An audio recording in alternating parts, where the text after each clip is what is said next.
ಬೆಳಗ್ಗೆ ತಿಂಡಿ ಜಾಸ್ತಿ ತಿಂದ್ರೆ ಬಲೂನ್ ಬ್ಲಾಸ್ಟ್ ಜಾಸ್ತಿ ಮಾಡ್ತಾರೆ. ನೋಡೋಣ ಎಷ್ಟು ಕೆಪಾಸಿಟಿ ಇದೆ, ಎಷ್ಟು ಬ್ಲಾಸ್ಟ್ ಮಾಡ್ತೀರಾ. ನಿಮ್ಮ ವೆಯ್ಟ್ ಇವಾಗ ಬಲೂನ್ ಬ್ಲಾಸ್ಟ್ ಮಾಡೋದಕ್ಕೆ ಹೆಲ್ಪ್ ಆಗುತ್ತೆ. Yes, very good. ಎಸ್, ಹಾಗೆ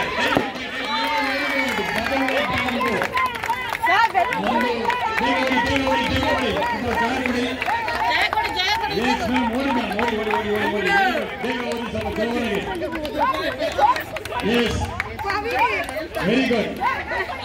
ಬೇಗ ಇನ್ನು ಜಾಸ್ತಿ ಸ್ವಲ್ಪ ಕ್ಯಾಮೆರಾ ಪ್ರೋ ಮಾಡಿದ್ರೆ ಬೇಗ ಜಾಸ್ತಿ ಪ್ರೋ ಮಾಡಬೇಕು. ಎಸ್, ಜಾಸ್ತಿ ಪ್ರೋ ಮಾಡಿದ್ರೆ ಬೇಗ ಹೊಡಿತು, ಬೇಗ ಬಾಲು ಹೊಡಿ ಹೊಡಿ ಹೊಡಿ ಹೊಡಿ. ಮಧ್ಯಾಹ್ನ ಊಟ ಬೇಗ ಹೊಡಿ. ಏನ್